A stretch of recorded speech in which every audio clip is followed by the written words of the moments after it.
Yeah, he's back again. Just when I thought you left me, just when I thought I left myself.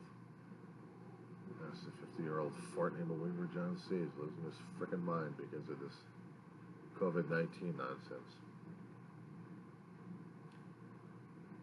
There is so much to say, but I'm not hearing it on the news of what a regular person's going through.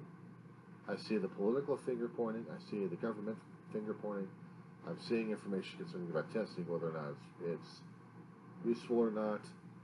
What I'm not hearing is the people's reaction at this point over here on the cables and the channels of how a regular person is trying to deal and struggle with this damn thing. I mean, this COVID-19 is one of the worst psychological, physiological terrors we've actually had to face in our lifetime, in our own generation, in our own century. Ebola was one thing. Swine flu, bird flu, mad cow disease, hunter, rabies, smallpox, chickenpox, pneumonia, regular influenza, which type we're talking about anyway. I mean, all these nice, lovely diseases that freaked us out left and right. That we either can find a way to treat it, deal with it, and just live with it. Then comes COVID-19.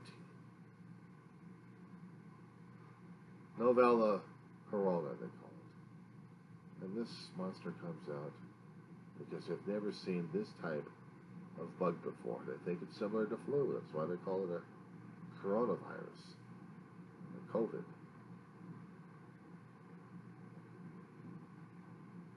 But this thing has turned out to be a psychological, ecological, economical, geographical, geophysical, geopolitical nightmare on Elm Street at this point over here. Forgive me, Robert Englund and the guys who made that film up. This thing has turned out to be the ugliest thing to deal with, and we're still dealing with it. And we don't know how to deal with it. We're still working with it, and we're practically killing ourselves left and right over it. We go through food banks all the time for the food that we can actually try getting. If people can't afford to buy it, they got to go to food banks to get the free stuff. Seniors are having problems trying to get through other areas. They have their own substitutes going out and getting their food, their own caregivers.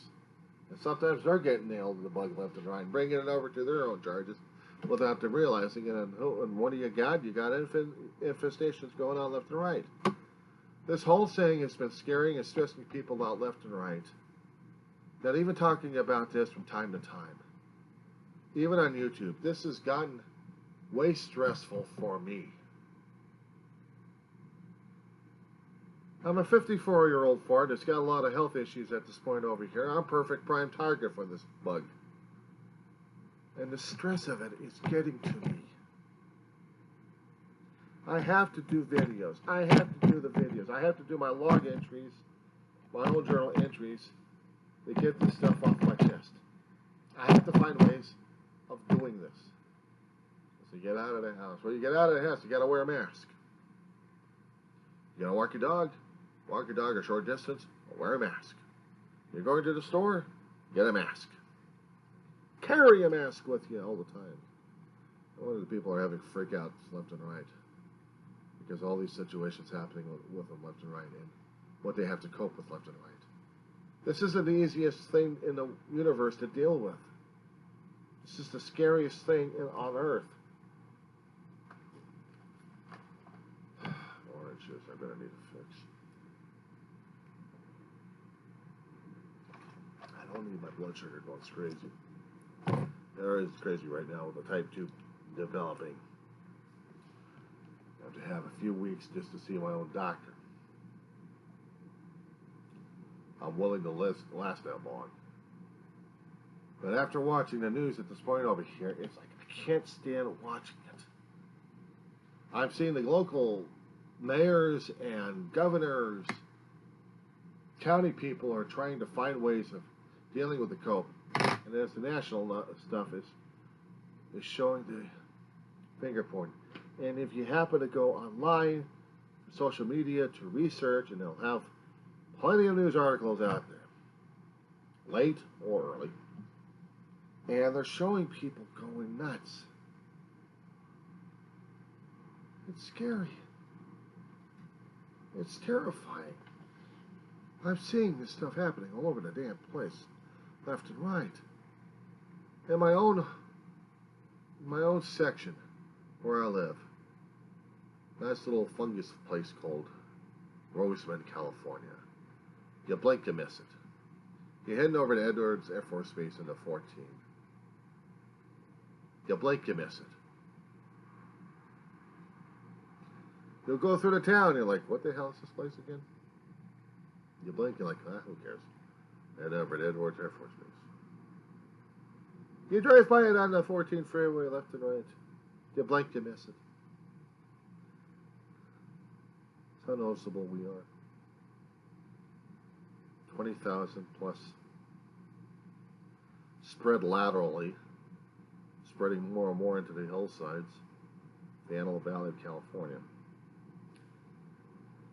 And deal with a lot of varied attitudes and a lot of varied opinions of what they need to deal with and what they can and cannot deal with. It's the scariest time in our lives.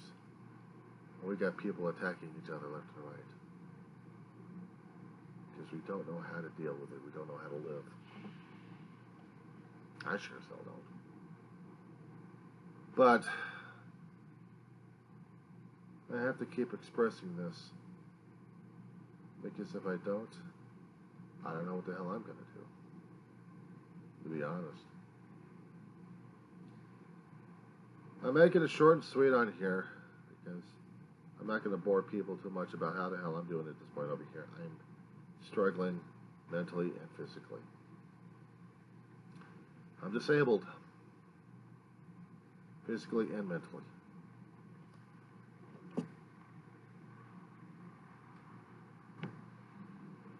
To make a point,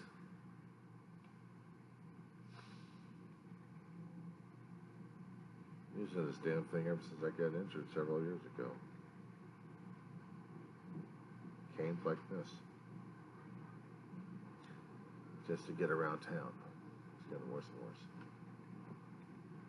Type 2's been kicking in left and right. It's been kicking my butt left and right. Family history. I got family history of heart disease, of strokes, of God knows what else I got going on. It's percolating through the genetics. It scares me because I got to live through that. That's my own little terror right there. It's a struggle of my own physical and moral dangerous situation. But this, the COVID, it's even worse. I don't know what the level of worse is anymore. They just keep coming and coming. I have to keep dealing and dealing and coping at this point over here, because if I don't, I'll be going absolutely insane at this point. And I'm getting sick and tired of it. I'm getting sick and tired of it at all. So, I'll make this ranting short and sweet at this point over here. We're still trying to deal. We're still trying to cope, survive. Because it's the only thing we can do at this point over here is cope and survive. If we can't, we lost our heads, we lost our minds, we lost everything else in between. And I already know I've lost a lot, or as it is. And this, I don't know what the hell I'm supposed to be doing anymore. So, until then, those stressed out people of the land, until the next video to drive you insane. When I do these videos and I'm talking it out of my heart and out of my head, hopefully not out of my other end. I don't have any fancy titles, ending music, or anything else going in between. This is just me talking out loud on a video. To whoever wants to listen and comment, that's fine. Just remember, you're not king of the hill, and I am. If you want your own hill, go get your own channel. But if you're willing to have a dialogue, have a dialogue. I'm here. I'm always here. Well, like I said, boys and girls, you know how the whole damn thing works. You like, you comment, that's what you do.